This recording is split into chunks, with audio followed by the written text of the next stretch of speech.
Halo, selamat malam semua. Kita ini ya, bersihkan kaca dulu. Halo, selamat malam Breeders dan insan belian semua. Selamat datang di acara Instagram Live malam ini. Instagram Live malam ini bakalan seru banget ya. Sebelumnya saya mau menyapa dulu teman-teman semua. Selamat malam. Sudah bergabung ya dari Sahamologi dan Mbak Zai. Halo, selamat malam. Nanti kita akan ngobrol-ngobrol sama Sahamologi ya. Dan kalau misalkan nanti ada penanya terbaik, kita akan pilih 5. Nanti bakalan dapat e-wallet Breezy sebesar Rp100.000. Nanti kita akan ngobrol-ngobrol nih tentang sentimen-sentimen yang sedang terjadi saat ini ya. Baik, kayaknya sudah mulai rame ya. Teman-teman masih di jalan pulang, kena macet, atau di kantor, atau udah pulang, sudah mandi, di tempat tidur ya, lalu udah istirahat, udah mulai istirahat.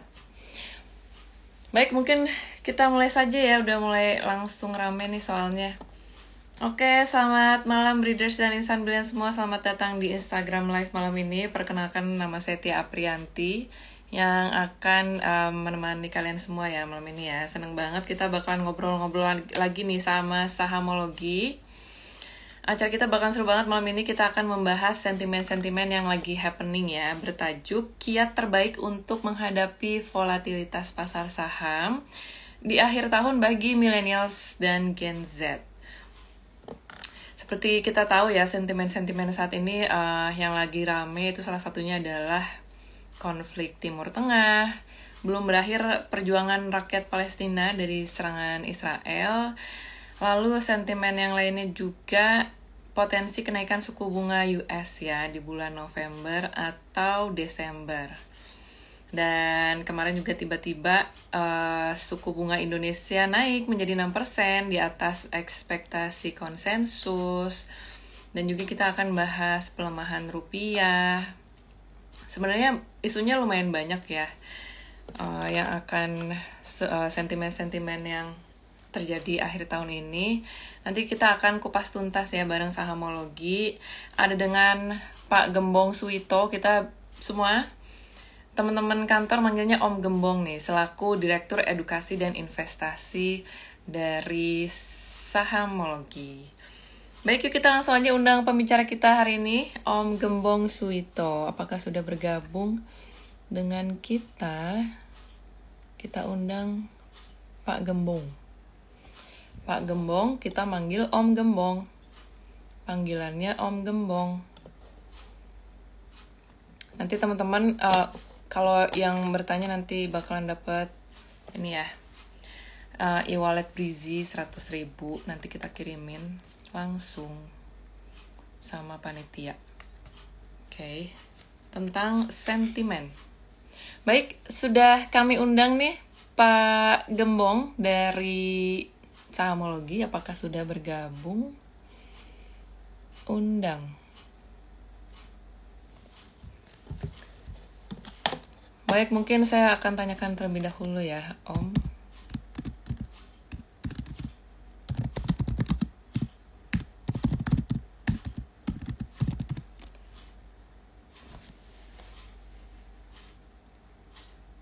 Baik, kita akan ngobrol-ngobrol nanti sama Sahamologi ya. Kami sudah invite nih Sahamologi, tetapi belum masuk undangannya katanya.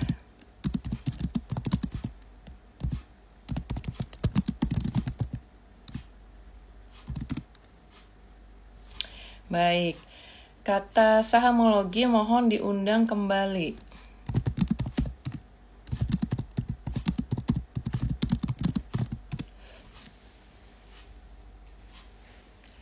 Baik, kita tinggal menunggu ya dari pembicara dari Sahamologi. Nah, ini dia, bahas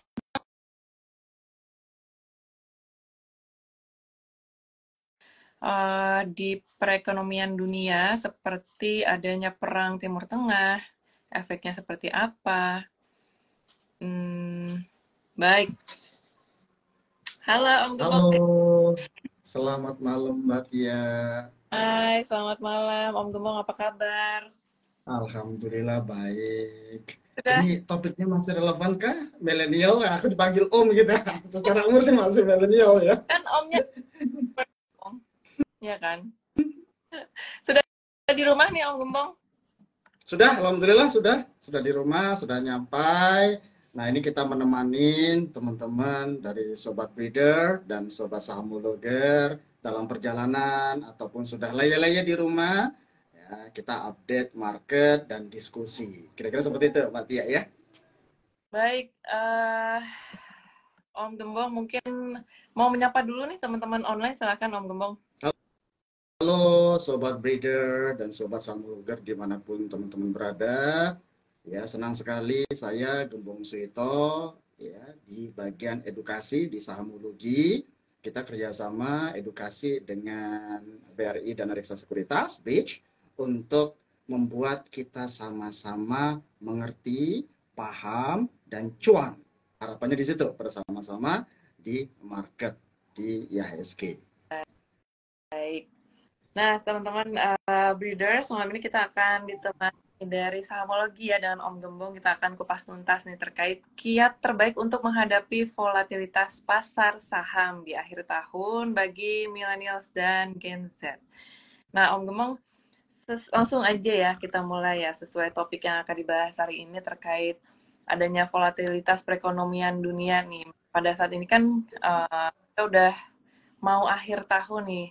Om, seperti apa sih proyeksi pergerakan pasar keuangan kita, apalagi ada potensi The Fed masih akan menaikkan suku bunganya satu kali lagi, dan kita lihat tiba-tiba kemarin sudah BI sudah menaikkan lebih dulu ya suku bunga 6%. Silahkan Om. Oke, thank you. Nah, sebelum masuk, kira-kira ya boleh komen di kolom chat, portofolionya gimana? Merah atau hijau? Boleh komen ya, gitu kan, saling kita saling share. Oke, story-nya, apa yang terjadi? Biasanya ketika bicara Oktober, itu ceria, Mbak. Kalau Oktober. September memang posisinya secara statistik 10 tahun terakhir itu memang ya di bulan-bulan yang pahit, bulan-bulan yang sifatnya potensi naik itu kecil, 30 sampai 35%. Tapi bulan Oktober ini harusnya bulan-bulan yang membuat kita senyum. Ya. Kenapa? Karena berdasarkan historik statistik 10 tahun terakhir kinerja IHSG, kita bicara market yaitu IHSG 10 tahun terakhir itu secara statistik bulan Oktober itu di atas 70% hijau. Artinya potensi naiknya tinggi. Nah, tahun ini bagaimana? Tahun ini kalau berdasarkan data di tanggal 25 Oktober ini IHSG masih minus. Masih minus sebesar minus 1,5%.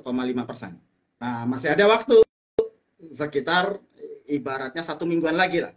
Apakah ini bisa turn around menjadi positif atau minus seperti di Oktober. Nah, why? Kita bicara dari sisi story globalnya dulu. Apa sih yang terjadi?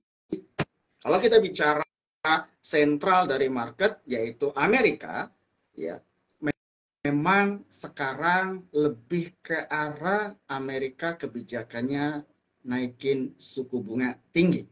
Dan kemarin ya ibaratnya itu higher for longer. Ya, sejauh ini 2022, 2023 sudah naik dari kisaran. Bayangin teman-teman, 0,5 sampai 0,75%, suku bunganya naik menjadi 5,5%. Ketika suku bunga naik, otomatis apa yang biasanya produk-produk di sana tabungan dan anggaplah deposito itu rendah, sekarang semua ya inflow balik lagi ke sisi Amerika. Nah, apa yang terjadi di negara yang ditinggalin? Otomatis outflow. Dan ini yang terjadi ya, efeknya secara global USD menguat terhadap semua mata uang. Berarti ini fenomena global ya. Itu yang pertama. Terus yang kedua, mereka stand higher for longer, ibaratnya dia tetap akan mempertahankan suku bunga tinggi at least tahun ini sampai ya kuartal pertama tahun depan. Nah, ada memang potensi, ya ibaratnya market itu bicara akhir tahun ini November atau Desember akan ada kemungkinan 25 basis kenaikannya lagi. Ya, itu terakhir konsensusnya market ya FOMC dot diharapkan itu tidak naik. Kenapa? Nah, di sini kondisinya global ada sesuatu yang unpredictable, yaitu 2 minggu kemarin itu terjadi perang Amerika, posisinya perangnya adalah Israel sama Hamas, dan itu sudah terjadi dua minggu terakhir. Jadi ibaratnya global tidak baik-baik saja. Nah, itu secara global. Akibatnya apa?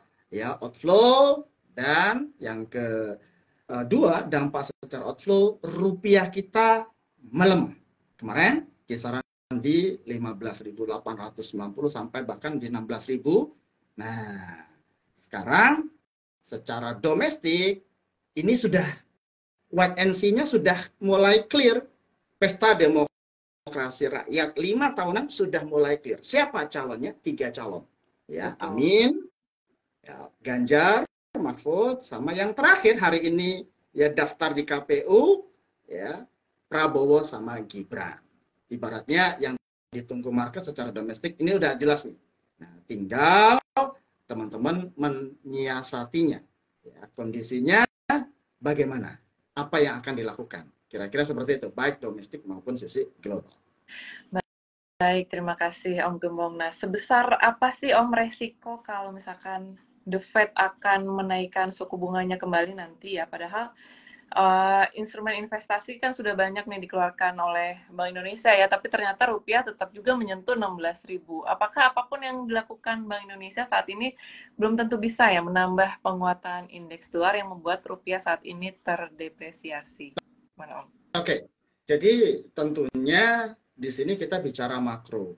Bank Indonesia kemarin posisinya harus melakukan naikin suku bunga. Kenapa?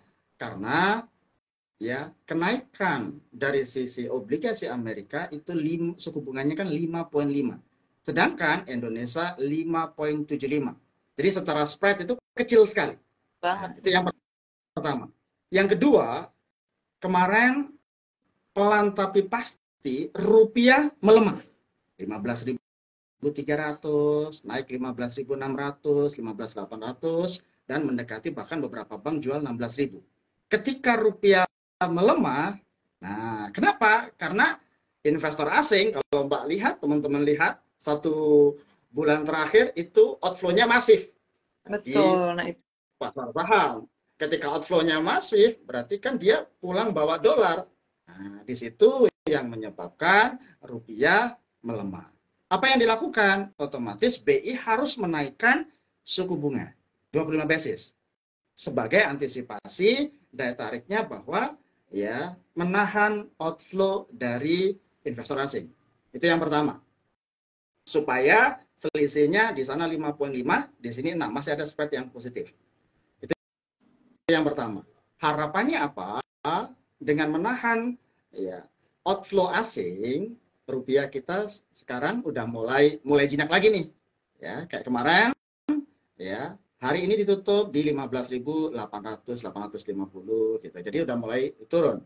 Nah, ini juga kemarin rapat ya Sri Mulyani dan tim itu akan ada kebijakan-kebijakan yang nanti paket-paket ya intensif ya terkait dengan bagaimana menurunkan dolarnya. Ketika dolar turun, maka harusnya pasar saham kita akan bergairah lagi. Baik.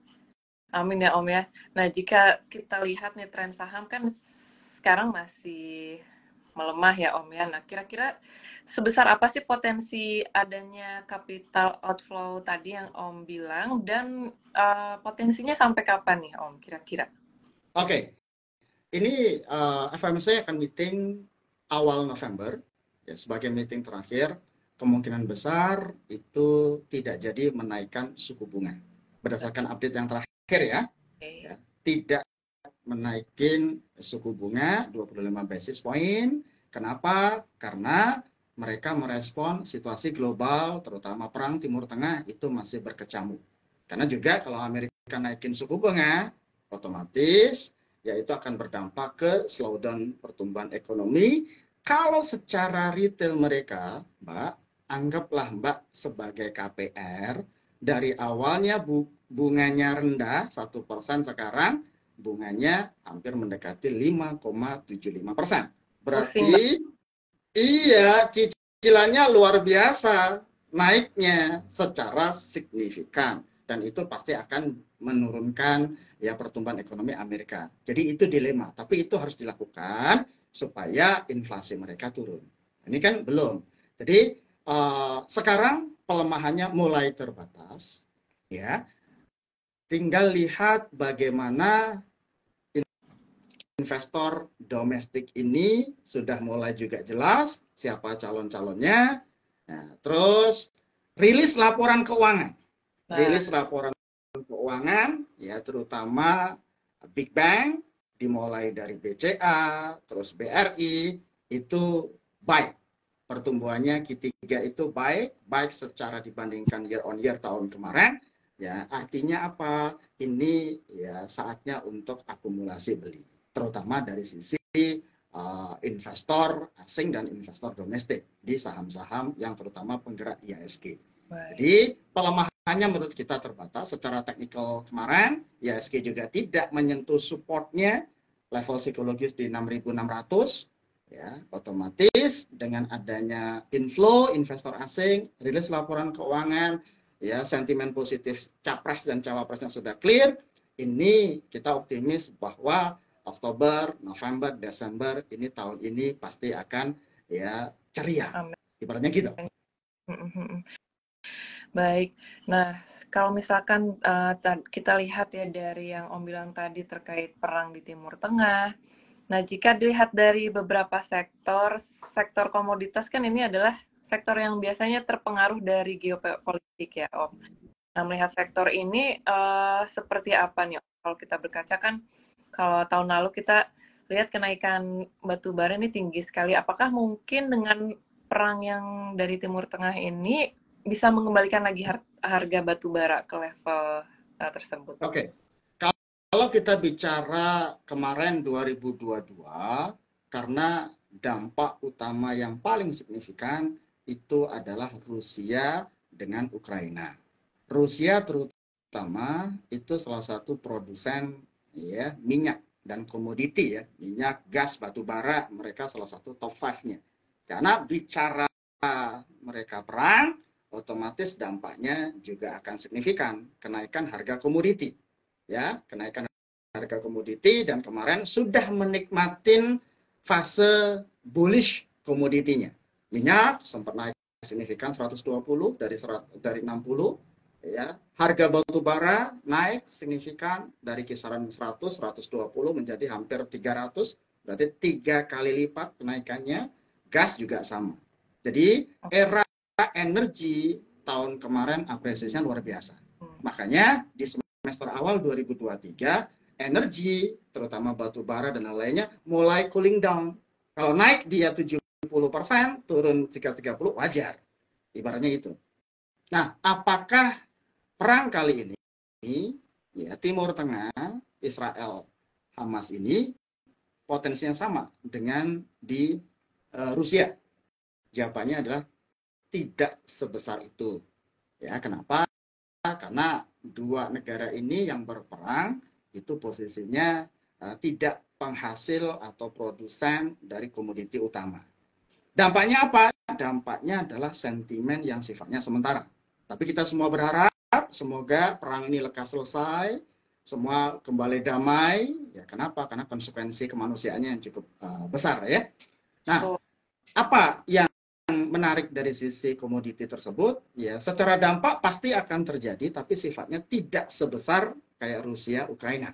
Contoh, kemarin begitu perang 2 minggu kemarin, seminggu itu langsung harga komoditi minyak, ya, batu bara, gas, sama emas itu langsung apresiasi, naik signifikan. tapi sekarang sudah mulai cooling down lagi.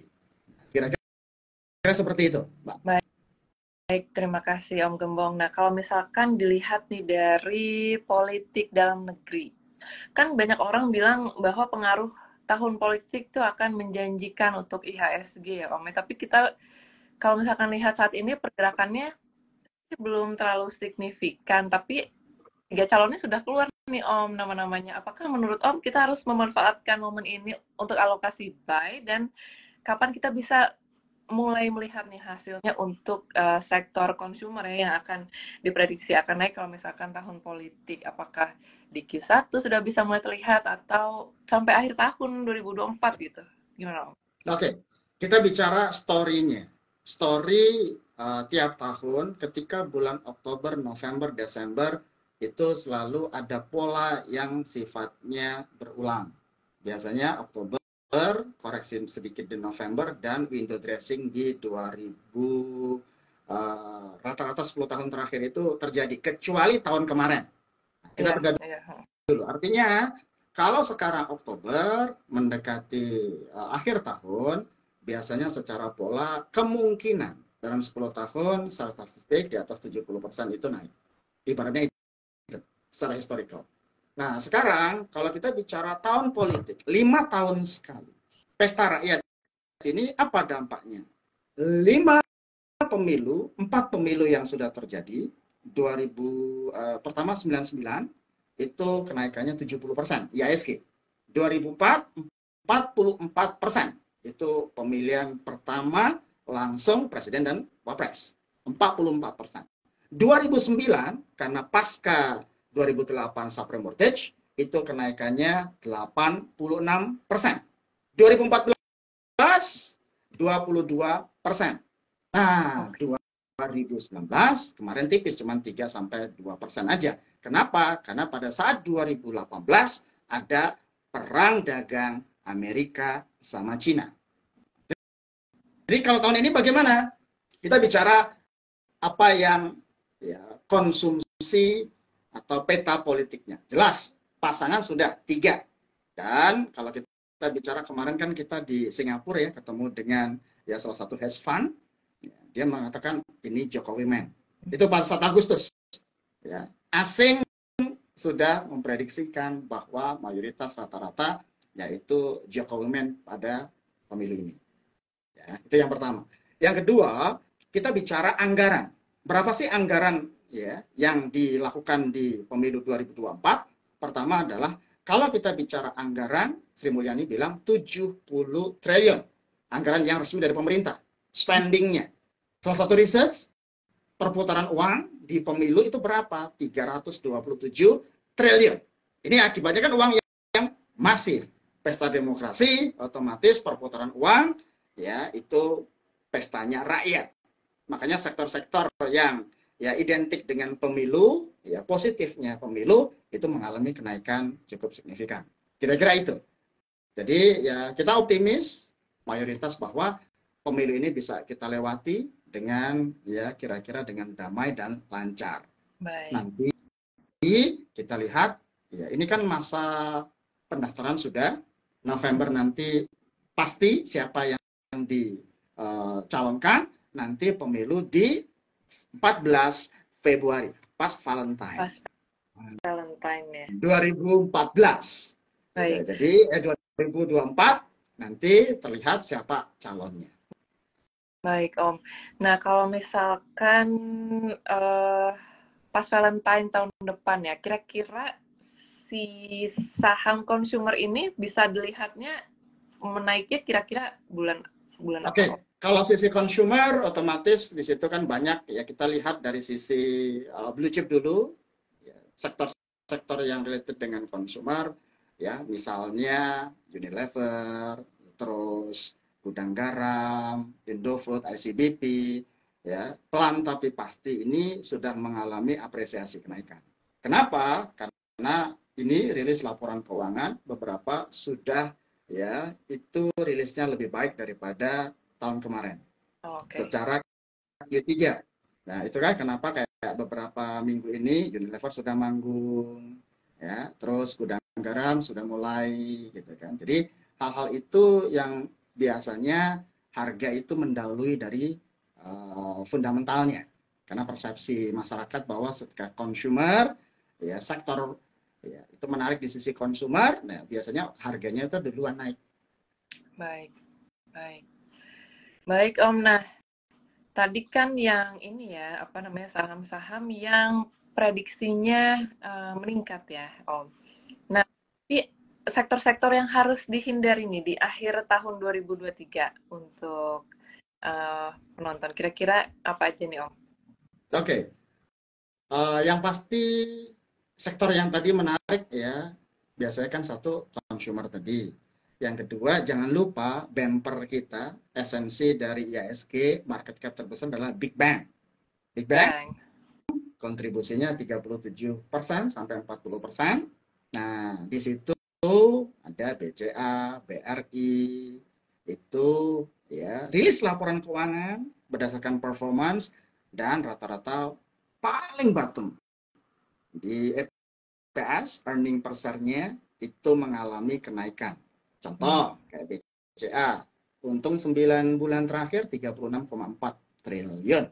Artinya kalau nanti ya Q4 itu pasti akan melampaui dari pencapaian tahun kemarin sebesar 40 triliun. BRI bagaimana? Ya, tadi rilis ya, EPS-nya naik sekitar 12,6%. Jadi semoga ya Big Bang ini BCA, BRI dan kawan-kawan itu pencapaian tahun ini itu pasti akan di atas tahun kemarin. Itu secara ya laporan keuangan. Oke, secara sektor yang kita ini kan tadi consumer, bank. Nah, yang kedua sektor telco. Jadi ya karena posisinya pada saat pemilu otomatis sekarang butuh ya pasti kenaikan traffic data. Sekarang yang relatif lebih murah, under value, Telkom. Tapi memang Telkom sama ASI ini identik, kemarin teman-teman tahu ya, ada faktor sentimen GoTo nih gitu ya. Karena dua perusahaan ini salah satu investor domestik yang besar di GoTo. Walaupun secara kinerja keuangan Astra sama Telkom ini sangat baik sekali. Cuma harusnya ya sentimen GoTo ini sudah mulai ya akan berkurang karena dampak signifikannya sudah mulai berkurang. Itu dari sisi sektor yang menarik. Terus yang ketiga, sektor yang menarik lagi adalah teman-teman tahu bahwa ketika bicara komoditi, nah ini momentum utama di sektor energi dan EBT. Energi gimana? Teman-teman bisa lihat banyak yang basisnya minyak dan batu bara. Ditambah kemarin energi terbarukan. Nah, itu luar biasa kenaikannya. Jadi, tiga sektor itu yang menarik. Nah, sektor yang relatif dihindari, satu, bicara teknologi. Teman-teman tahu ya, sektor teknologi, ya, headline-nya siapa? Karena terkait dengan performance, pencapaian kinerja, dan ya manajemen, itu banyak yang ibaratnya jual-jual. Kontribusi investor domestik, masyarakat retail itu menurut 70%. Itu satu, sektor teknologi. Yang kedua, dari sisi kenaikan energi, kenaikan BBM, otomatis yang tertekan adalah ya sektor logistik dan transportasi. Dua sektor itu yang kira-kira momentumnya di tahun 2023 agak berat. Kira-kira seperti itu. Baik, thank you Om Gembong. Nah, sebenarnya untuk pertanyaan selanjutnya nih, menurut Om Gembong ya, seperti apa sih sosok yang diharapkan ya oleh pelaku pasar keuangan untuk sosok pemimpin yang diharapkan memimpin kita dalam 5 tahun ke depan? Menurut Om Gembong kayak seperti apa? Oke, kalau kita bicara market, maka yang diharapkan market adalah friendly to market. Betul. Keberlanjutan. Supaya apa? Ya market itu lebih suka untuk yang penting sustain. Program-program yang sudah dijalankan bisa dilanjutkan. Itu yang pertama. Yang kedua, bicara terkait dengan pro pasar. Artinya kebijakan-kebijakannya itu positif terkait market. Misalnya contoh nanti ya ketika suku bunga ya diharapkan turun. Kenapa? Dengan turun ekonomi bisa bergerak. Terus yang selanjutnya kebijakan-kebijakan yang sifatnya misalnya kemarin Pak Jokowi ya, menyampaikan bahwa ada insentif pemerintah terkait sektor properti. Ya, PPN di kalau nggak salah harga rumah kurang dari 2 miliar itu PPN-nya itu gratis. Nah, hal-hal yang seperti itu yang diminta sama pasar. Ya, jangan dirubah-rubah ya terkait dengan kebijakan yang sudah baik, ya terus pengembangan pro pasar. Kira-kira yang kalau market mintanya itu, Mbak. Betul, betul. Kira-kira udah ketebak nggak ya, Om? Nah, nggak bisa ini gitu kan. Nanti dari secara survei existing ya kembali lagi Jokowi man. Tapi baik lagi selalu akan dinamis ya. Kita lihat bahwa bagaimana program kerja, karya nyata, janji-janji politik dan realitasnya itu nanti di November sampai Februari. Tapi bahasa kita adalah ini keberlanjutan, keberlangsungan. Ini berdasarkan kemarin ya, kita pas di Singapura ketemu advance, rata-rata sih kita berharap bahwa ya tetap program-program dari Jokowi pemerintahan ini dilanjutkan. Baik. Berarti as long as program-programnya berkelanjutan ya dari yang sebelumnya ya, Om Gembong ya. Baik. Nah, selanjutnya nih Om Gembong, kalau misalkan The Fed, walaupun tadi mungkin beritanya tidak akan menaikkan suku bunga ya, misalkan nih, worst case-nya tiba-tiba naik aja gitu, nanti BI akan menaikkan kembali nggak suku bunganya? Oke, itu sudah diantisipasi, makanya BI naikin duluan. Itu hal yang terjadi kayak tahun 2022 kemarin. Fed belum naik, BI sudah naikin. Nah, cuman ya pada saat itu spread kita masih 5,75. Nah, The Fed kan naikin dari 3,5 sampai 5,5. Betul. Kemarin karena faktor rupiah ya memang harus diintervensi kebijakan makronya, ya harus naikin suku bunga. Dan itu di luar prediksi market ya. Biasanya kan BI itu nunggu dulu Amerika naikin suku bunga baru dia follow. Kalau beberapa kejadian ini ya BI sudah antisipasi itu. Baik. Jadi kalaupun nanti ekstrim ya Amerika naikin suku bunga lagi di 25 basis menjadi 5,75 harusnya price in. Karena ya BI itu alat instrumennya banyak. Pertama dari sisi kenaikan ya suku bunga tadi, yang kedua dari ya paket-paket terutama cadangan devisa, intervensi. Karena begitu rupiah misalnya di 16.100 atau 16.000 biasanya BI ya seperti tahun kemarin itu melakukan intervensi pasar dengan melakukan cadangan devisa pembelian dolar. Jadi ini sudah price in. Seperti itu ya. Nah, kira-kira menurut Om Gembong nih, proyeksi IHSG di akhir tahun nih ada di level berapa? Karena kan sekarang masih 6.800 ya, Om ya. Padahal tengah tahun tuh proyeksi orang-orang, oh ini bakalan nyentuh 7.600 gitu. Tapi kan sekarang levelnya di sini ya, Om. Dan sekarang tinggal 2 bulan lagi menuju 2024. Silakan, Om. Oke, kalau kita bicara level technical, maka pergerakan IHSG saat ini masih belum ya break high di level psikologis 7.050. Harus ada butuh momentum ini. Ya. Momentumnya didapat dari mana? Ya, kita lihat bisa Oktober, November, Desember ini. Nah, sekarang kita bicara bahwa momentumnya apa? Satu, kalau posisi market ini beda dengan saham ya. Market sendiri, struktur market saat ini 70% itu hampir mayoritas di blue chip, penggerak marketnya. Kalau saham-saham IPO bagaimana? Ya tentunya dia ya bisa anomali. Kemarin anomali IPO aman, ya terus grupnya brand dan naiknya udah melewati Telkom, melewati BRI gitu, melewati Mandiri gitu kan. Nah, itu yang terjadi. Jadi kalau bicara teknikal saat ini ya tentunya sampai akhir tahun kita harus lewatin dulu 7.050 deh.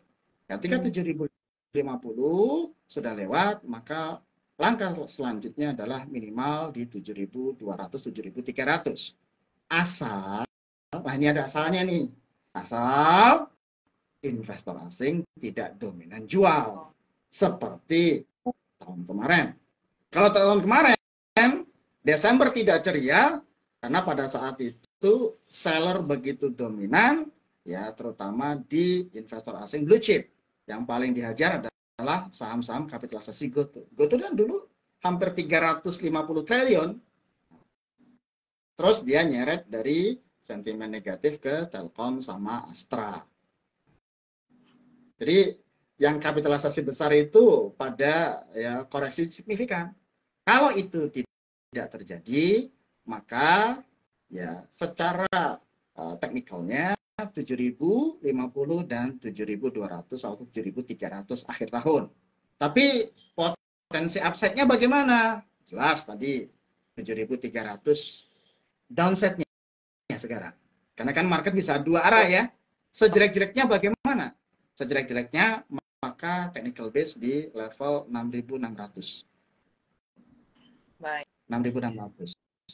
Tapi kita berharap ya tadi penggerak utamanya rilis laporan keuangan semuanya rata-rata baik.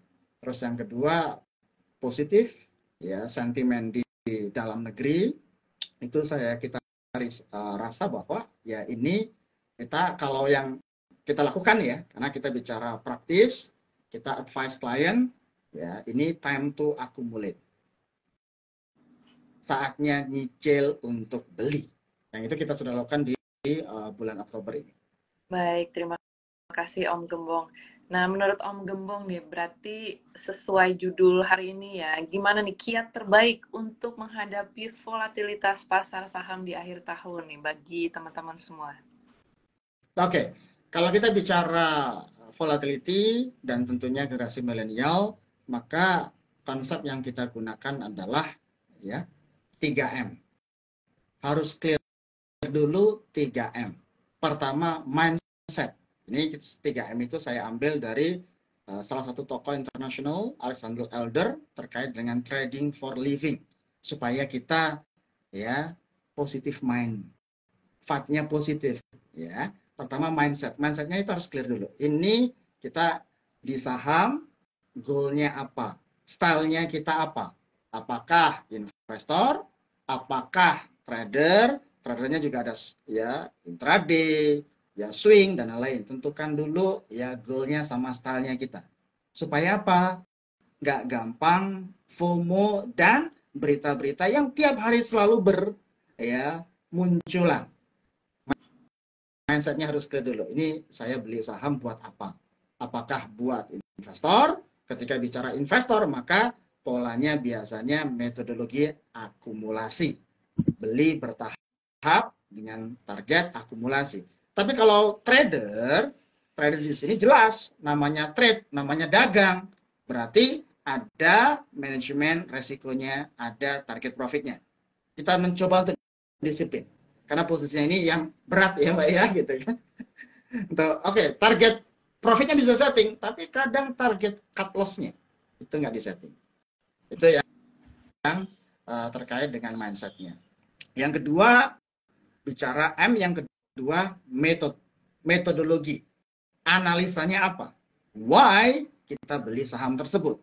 Apakah teman-teman bicara fundamental, ya, bicara kualitas perusahaan, laporan, produk, prospek, atau bicara terkait dengan ya technical analysis, trennya, pergerakan harga, volatility-nya, apakah itu uptrend ataupun downtrend.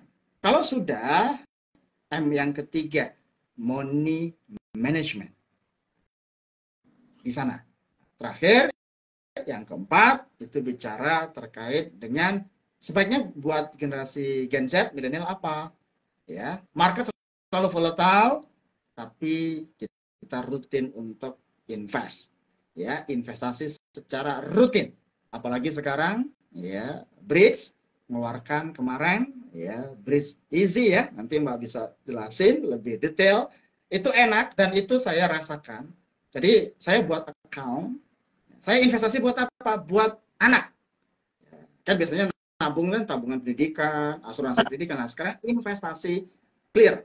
Saya buat rekening untuk tujuan pendidikan anak, ya, pakai instrumen saham. Caranya apa? QQ, gembong or anak. Supaya apa? Fokusnya jelas. Ini buat anak nih.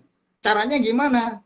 Ya, saya nabung ya di blue chip, terutama di BCA, BRI, dan secara rutin ya tiap bulan konsisten. Karena bisa auto debit langsung ya.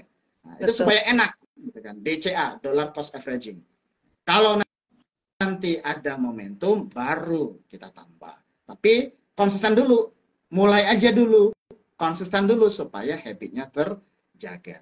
Dan itu kita tidak lihat market naik atau market rendah DCA. Itu untuk yang habit investment. Kalau sudah makin tahu, makin kenal dengan metodologi dan tekniknya, baru kita tambah dengan metode momentum. Kalau ada bonus, ada insentif, atau ada market yang lagi diskon, kayak kemarin contoh ya BRI, yang lainnya sudah all time high, ya, lainnya all time high, ya. Nah, dan sekarang turun secara konsensus, analisis, fundamental maupun teknikal. Fundamental bicara BRI itu 6.200, nah, teknikal di antara 5.700 sampai 5.800. Nah, semakin turun kemarin 5.000, itu diskon. Ketika kita tahu, kita yakin analisisnya, dan kita komit bahwa, nah, di situ kemarin BRI masuk lumayan banyak, di 5.000 dan 5.050. Begitupun sama dengan BCA. Jadi, kenapa saya yakin? Ya karena saya analisa. Setelah analisa, sabar. Karena itu yang susah di market ya. Gitu. Kita yakin, ya kita analisis, ya kita lakukan. Jadi menarik sekali ya Om, ketika kemarin BRI di harga 5.000 diskon itu ya, itu saatnya kita serok ya, apalagi untuk teman-teman yang berinvestasi nabung saham ya Om ya. Saat yang tepat untuk menabung saham untuk masa depan yang lebih baik. Nah terkait tadi yang Om omongin tuh Brace Easy, nah kenapa kemarin kita baru launching Brace Easy nih Om Gembong, aplikasi mudah untuk yang baru memulai berinvestasi di pasar modal, khususnya untuk millennials dan Gen Z. Jadi teman-teman kalau misalkan sudah berinvestasi dan memiliki akun di BRI dan Reksa Sekuritas, itu kita punya aplikasi Brights. Ini aplikasi Brights ya, seperti ini Om Gembong, kelihatan nggak sih? Kelihatan? Nah, sekarang ada fitur baru namanya Brights Easy, tinggal klik aja. Ini tuh adalah aplikasi yang lebih mudah untuk yang baru memulai berinvestasi di pasar modal, khususnya untuk millennials dan Gen Z ya. Nah, apa itu Brights Easy? Brights Easy ini adalah mode add-on pada aplikasi Brights yang lebih mudah digunakan, lebih kekinian, simple, ramah pengguna, khusus diperuntukkan untuk investor pemula atau newbie, terutama mungkin teman-teman yang baru memulai ya, seperti millennials dan Gen Z. Nah, kehadiran Brights Easy ini ada di sebelah kanan bawah, ini tinggal diklik saja sih di aplikasi Brights, jadi nggak usah download lagi Brights Easy, tapi ada di dalam Brights, aplikasi Brights. Jadi sekarang Brights di dalam satu aplikasi terbagi dua, ada yang Pro dan ada yang Brights Easy. Nah, Brights Easy ini adalah mode add-on ya pada aplikasi Brights. Jadi di dalam aplikasi Brights yang lebih mudah digunakan, kekinian, lebih simple, lebih ramah pengguna, khusus diperuntukkan untuk investor pemula.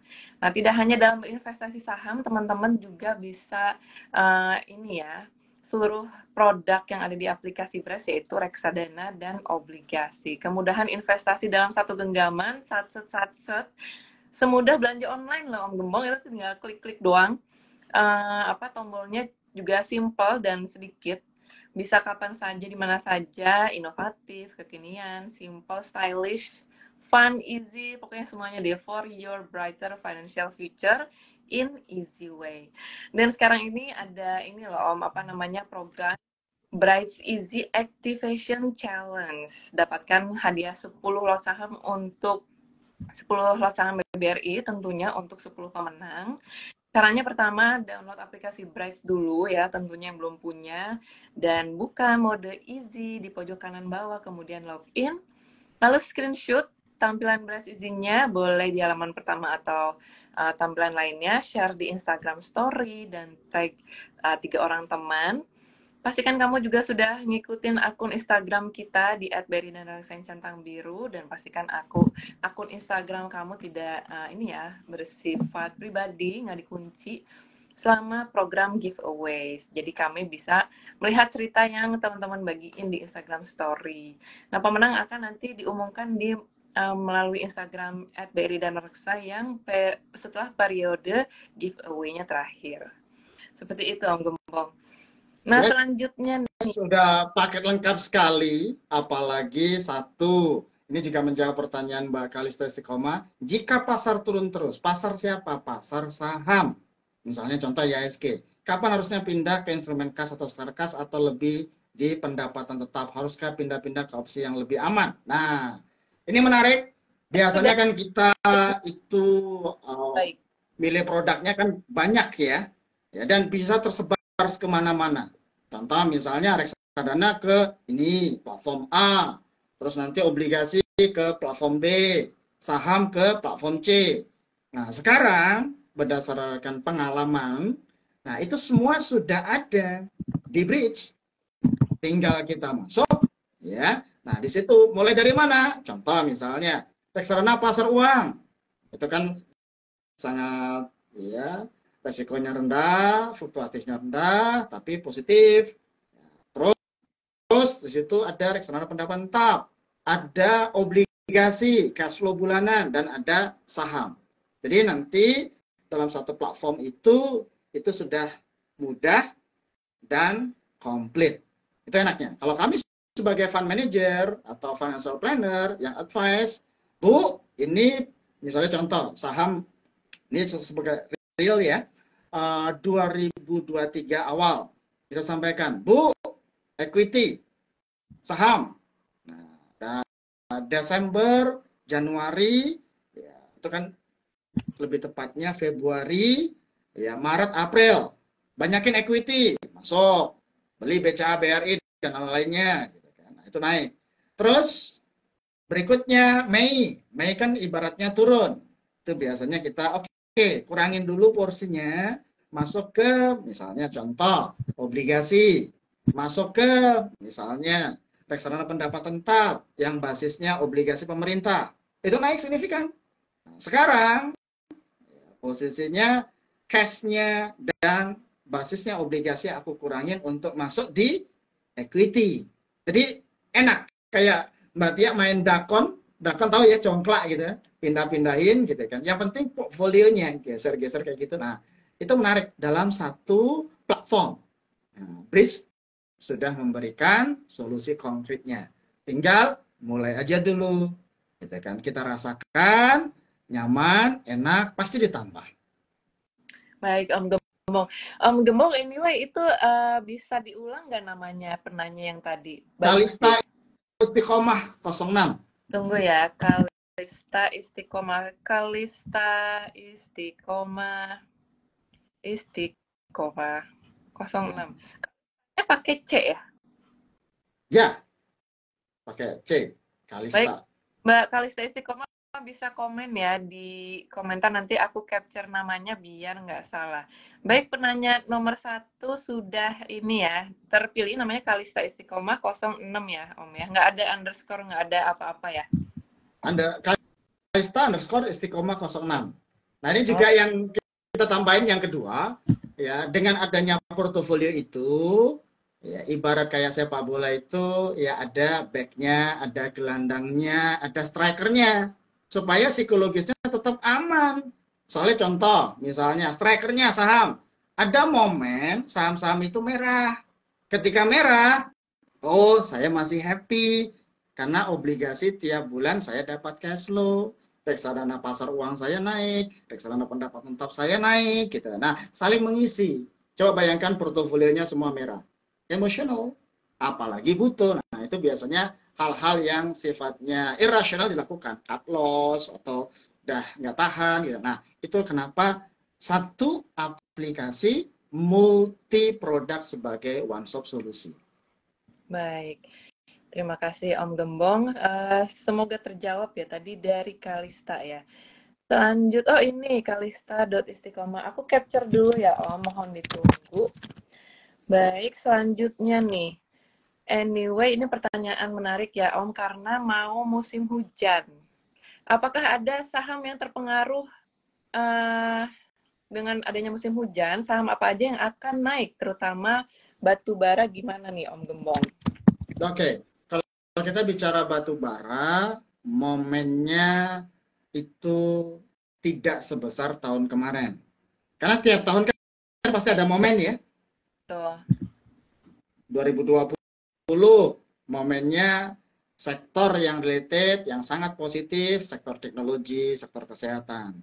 2021 ya terkait akuisisi bank digital dan ya nikel-nikelan. 2022 efek perang, sektor energi, mulai dari minyak, batu bara, dan lain-lainnya. Nah, 2023 ini apa? New Renewable Energy, EBT. Karena secara sentimen positifnya ada bursa karbon dan komitmen jangka panjang dari sisi pemerintahan, EBT. Nah, bagaimana sektor energi terutama dari sisi batu bara? Kemarin batu bara itu mengalami technical rebound karena posisi begitu perang, harga minyak naik, otomatis harga batu bara juga naik. Nah, saat ini ya harga batu bara nanti akan cenderung lebih ke arah normalisasi. Normalisasi dari tahun kemarin yang sifatnya sudah panen atau cuan melimpah di sektor batu bara. Jadi pergerakan batu bara tidak sekencang tahun kemarin. Tetapi kembali lagi, ini sektor yang sifatnya bagaimana saat ini harga batu bara itu sudah mulai baik lagi dari 120, sekarang 130, ya baik lagi ke new normal kembali.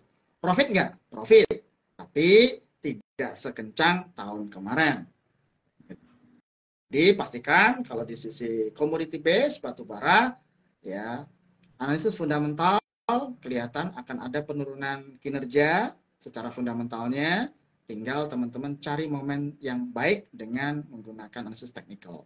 Itu untuk trade, ya, bukan untuk investment. Baik, thank you Om Gembong. Semoga terjawab ya dari Alim. Selanjutnya nih dari Tasya Ana. Bagaimana sih teknik penerapan price limit? Mungkin yang tadi Om jelaskan ya untuk mengatasi volatilitas naik turun harga saham. Gimana nih Om? Oke, kalau kita bicara tadi, kalau kita sebagai seorang trader, maka jelas metode kita adalah technical base. Dengan technical base, maka jelas bagaimana take profit, bagaimana stop loss-nya. Kapan dilakukan stop loss? Masing-masing. Ya, masing-masing. Apakah contoh, saya menggunakan stop loss itu ketika turun 5% atau 3% untuk saham-saham yang volatility tinggi, medium small, atau yang kedua, saya menggunakan blue chip ketika turun, contoh kayak kemarin BCA BRI turun, ya, turun 2%, 3%, saya lebih happy. Ini akumulasi beli. Saya cicil bertahap. Jadi pembelian BRI itu 5.200, 5.100, 5.000 gede. Atau yang kedua, kalau tidak menggunakan prosentase, menggunakan nominal. Saya stop loss-nya kapan? Ya, saat saya rela, contoh misalnya, oke, saya relanya 1 juta untuk cut loss-nya, ya udah. 500.000 cut loss-nya, ya udah, nanti disesuaikan. Jadi bisa persentase atau bisa nominal. Baik. Baik, terima kasih Om Gembong. Selanjutnya ya Om, ini ada pertanyaan nih dari MSJ Pratama. Nah, kalau misalkan nih ya, jika dilihat dari penjelasan Om, market tuh kan cenderung turun ya karena faktor global. Apakah baiknya ke diversifikasi ke obligasi nih Om? Menurut Om gimana? Oke, nah ini menarik. Kalau analisis obligasi sebenarnya kita bisa lihat tren suku bunga aja. ketika tren outlook-nya suku bunga itu naik, harga obligasi akan koreksi. Tuh. Di awal tahun kita sampaikan, oh the Fed misalnya tahun ini akan menurunkan suku bunga, maka harga obligasi naik, reksadana basisnya obligasi pemerintah naik, itu rata-rata year to date di kisaran 7-8%, bahkan ngalahkan IHSG. Nah, sekarang teman-teman bisa lihat outlook suku bunga tahun kemarin itu udah naik. Sekarang ke depan bagaimana? Amerika kita bilang mungkin naik satu kali lagi, tapi sudah terbatas. Kemarin memang hawkish, agresif, nah sudah terreflek harga obligasi sudah turun. Apa yang kita lakukan? Kalau teman-teman time frame-nya itu adalah 1 tahun depan 2024-2025, maka ya diversifikasi ke obligasi yes. Oh, baik. Nah, saat ini turun. Kayak kemarin, tahun 2022 awal. Ketika harga obligasi itu turun, karena suku bunga kan naik tinggi tuh. Harga obligasi di 92. Saya bilang buy. Sekarang harga obligasinya 102. Dari 92 ke 102 lumayan. Dapat kupon plus dapat ya gain. Kira-kira seperti itu, Mbak. Jadi, teman-teman kalau posisinya ya 1-3 tahun ke depan suku bunga 2024-2025 tentunya akan pelan-pelan turun. Nah, itu good for obligasi. Itu kita lakukan diversifikasi. Baik, terima kasih Om Gembong atas jawabannya. Nah, satu lagi nih, saya belum mendapatkan pertanyaan yang menurut saya ini nih. Baik, Om Gembong apa memilih nih pertanyaannya? Silahkan Om Gembong kalau mau memilih pertanyaan, banyak sekali. Tinggal banyak sekali, Pak. Berarti 1 jam kayaknya kurang ya, gitu kan. Nah, kalau teman-teman ya tidak terjawab di malam ini, tinggal DM di Bridge atau di Sahamologi, kami akan jawab satu persatu. Om, tunggu ya, aku capture dulu. Ya. Hai Om, izin bertanya gimana cara mengetahui struktur saham sudah tidak bagus?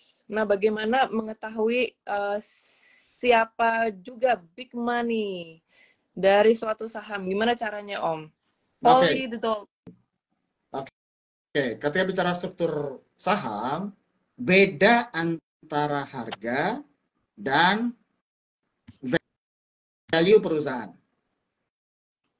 Kalau bicara harga, saat ini harga adalah cerminan konsensus dari para investor, para trader, para spekulan. Campur. Artinya, harga itu belum menunjukkan apakah perusahaan itu bagus atau tidak. Contoh, seringkali kan teman-teman banyak ya, saham-saham medium small. Terus harganya naik signifikan, naik tinggi. Contoh kemarin sentimen Pilpres ini. Keuangannya merah, tapi karena sentimen Wapres, mau jadi Wapres, itu dia 2 saham, ya, kita nggak boleh sebut ya, gitu. Itu naik signifikan, begitu tidak turun. Nah, itu kan ibaratnya volatility-nya tinggi. Jadi ketika harga itu, teman-teman harus baik lagi, mau pendekatan harga atau pendekatan value. Kalau bicara value, maka ya cek fundamentalnya. Produk perusahaan ini, kualitas perusahaan, laporan keuangan, profit nggak? Ya, asetnya tumbuh nggak? Sehat nggak utangnya? Itu semuanya bisa tercermin. Tapi belum tentu perusahaan yang bagus, harganya langsung naik. Nah, itulah namanya undervalue. Tinggal setelah teman-teman analisa, yang kedua, sabar dan komit terkait analisis tersebut. Itu yang biasa kita lakukan. Itu yang pertama. Yang kedua, kalau terkait dengan bagaimana melihat apakah saham ini diakumulasi atau didistribusi, ya, sekarang semuanya sudah jelas.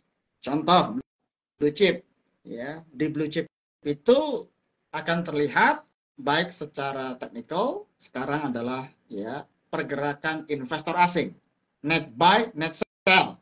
Banyak aplikasi dan BRIDGE juga ada melihat bahwa apakah hari ini asing itu dijual atau dibeli. Ketika diakumulasi pembelian, maka dia akan lihat tren. Oh, ternyata contoh. Kemarin yang dijual asing itu BCA, BRI, BCA, BRI. Seminggu itu di net sell terus. Itu bicara di diskusi. Sekarang mulai nih, kalau nanti investor asing sudah mulai masuk, big fish-nya sudah mulai masuk, maka biasanya penggerak harga itu posisinya akan mengikuti naik. Itu yang saya alami, saya analisis di terutama LQ45 yang dominan investor asing. Tapi kalau medium small, ya, yang investor asing partisipasinya kecil, broker kamarnya udah ditutup ya, gitu. Jadi ya baik lagi ke masing-masing stylenya teman-teman. Baik, terima kasih Om Gembong sudah dijawab ya 5 penanya terbaik tadi. Teman-teman, karena waktu yang terbatas juga, mohon maaf sepertinya tidak bisa dibacakan semuanya. Terima kasih Om Gembong sudah ngobrol-ngobrol nih dengan kita, yang pastinya ilmunya sangat bermanfaat. Baik, thank you Breeders Insan semua yang sudah hadir pada acara hari ini. Terima kasih yang sudah bertanya, banyak banget. Om Gembong mungkin ada closing statement nih untuk teman-teman Breeders yang sedang mendengarkan. Oke, kalau kita bicara kapan waktu yang tepat, tentunya kalau kita bicara 10 tahun kemarin, yaitu menjadi waktu yang paling terbaik. Yuk mulai aja dulu. Kecil, ya, konsisten. Ini satu cerita real 2020, ya, benar-benar ada orang NTT hubungi saya, karena agensinya, atasannya ikut CFP, ya saya kebetulan ngajar. Karena terus diskusi sama atasannya, dia dengar, terus dia hubungi saya, coach, gitu. Saya sekian, gitu kan. Terus saya mau invest, tapi saya nggak tahu dari mana. Saya pengen beli saham. Simple saya tanya, di NTT, ya, ada BCA, BRI nggak? Ada. Udah, beli slot ini. Langkah awal, kita nggak terlalu besar-besar, oke, slot dulu. Nah, pada saat itu BCA 2020 sempat ke 21.000, BRI saya ingat ya 2.100, dimulai satu lot. Terus nabung rutin satu lot. Nah, sekarang 3 tahun sama kita mendekati hampir 3 digit. Akumulasi. The power of compounding.